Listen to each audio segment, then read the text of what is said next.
فہد حسین سید ایک نامور صحافی ہیں اور انٹلیکچوئل ہیں۔ ڈان میں چھپنے والے اپنے ایک مضمون میں وہ لکھتے ہیں، بلکہ وہ ایک منظر کشی کرتے ہیں، اور منظر ہے ایک کمرے کا۔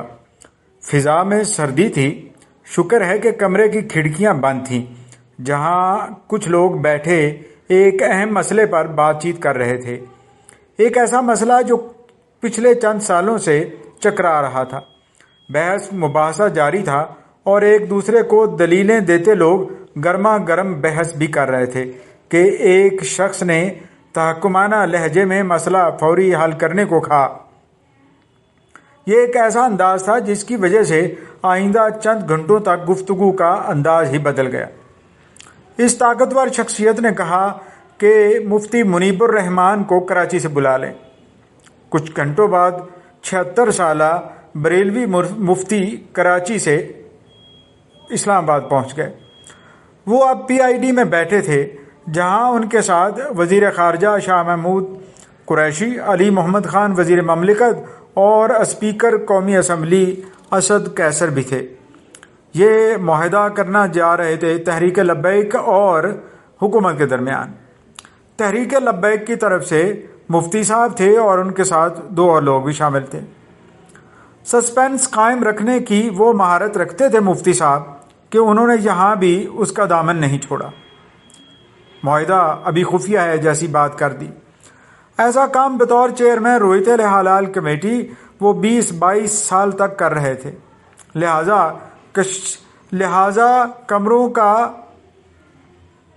لہذا یہاں بھی اسی طرح کا، یا لائٹوں اور کیمروں کے سامنے کوئی بات نہ کرنا اور بات کر کے بھی اس کو مخفی رکھنا یا اس کا کچھ حصہ مخفی رہنا انہیں بہت اچھے طریقے سے آتا تھا۔ اصل میں مفتی صاحب اس طرح کے اقدام کے لیے تیار تھے، کیونکہ رویت الہلال کمیٹی کی سربراہی سے ہٹائے جانے کے بعد ایسے ہی کسی مقام یا اسٹیج کی تلاش میں تھے جہاں پہ وہ بالکل باؤنس بیک کر سکے۔ فواد چودھری نے جو زخم انہیں دیا تھا وہ ابھی ہرا ہی تھا۔ فواد چودھری جب وزیر سائنس اور ٹیکنالوجی تھے تو انہوں نے رویت الہلال کمیٹی کی چیئرمین شپ سے انہیں ہٹانے میں اہم کردار ادا کیا تھا۔ اب یہ سب سے بڑا چیلنج تھا کہ کیسے یہ صلح کرائی جائے 2 گروپوں کے درمیان، ایک طرف حکومت اور دوسری طرف تحریک لبیک جو ابھی تک کالعدم تھی۔ یہ کام مفتی صاحب ہی کر سکتے تھے۔ وہ نہ صرف تحریک لبیک پاکستان کے ساتھ ہم مسلک تھے، بلکہ وہ حکومتی اور مقتدرہ کی ایوانوں سے بھی واقف تھے۔ تحریک لبیک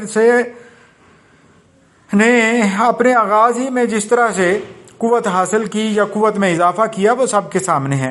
اس جماعت کے پاس سڑکوں پر احتجاج کرنے کی مہارت حاصل ہے، اور یہ مہارت اب سب سے ڈھکی چھپی نہیں رہی بلکہ سب کے سامنے ہے۔ اتنی مہارت کہ وہ نہ صرف احتجاج کر سکتے ہیں بلکہ اتنی شدت کہ وہ حکومت کو بے بس بھی کر سکتے ہیں، یعنی حکومت کی گردن پکڑنے تک پہنچ جاتے ہیں۔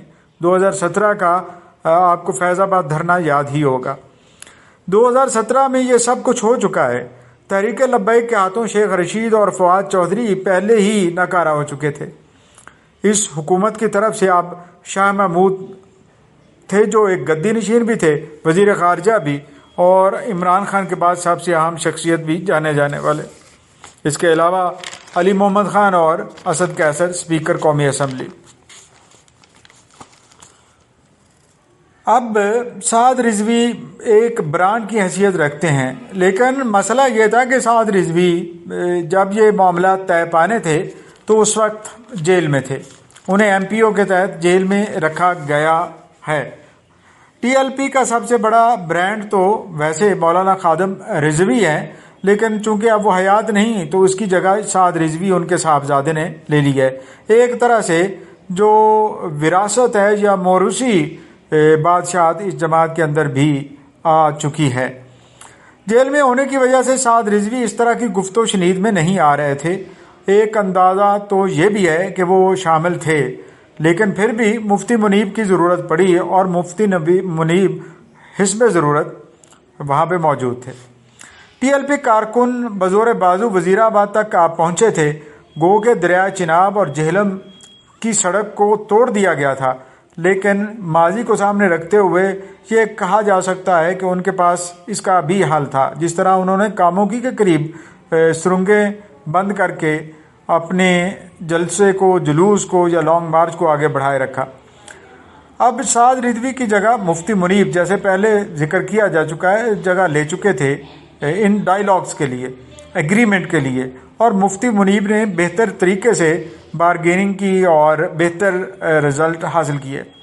مفتی اعظم کہلانے والی یہ شخصیت اب نہ صرف یہاں موجود تھی، بلکہ جب مذاکرات اور معاہدہ ہو گیا تو اس کے بعد وہ وزیر آباد میں بھی گرج برس رہے تھے، اسی طرح بالکل جیسے سعد رضوی یا دیگر تحریک لبیک کے لیڈران کرتے ہیں، یعنی وہ ادھر بھی پوری طرح سرایت کر چکے۔ اب دیکھنا یہ ہے کہ کیا مفتی صرف وزیر آباد تک ہی محدود رہتے ہیں یا پھر اس کے بعد تحریک لبیک میں اور زیادہ اپنا اثر رسوخ بڑھاتے ہیں۔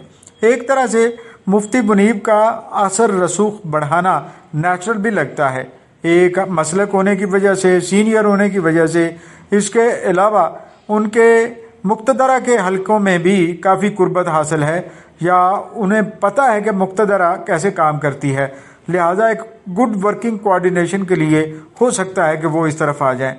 لوگ جو اب ٹی ایل پی پر نظر رکھے ہوئے ہیں، اور نظر رکھنے والے یہ کہتے ہیں کہ آئندہ انتخابات میں ٹی ایل پی کو روکنا اتنا آسان نہیں ہوگا۔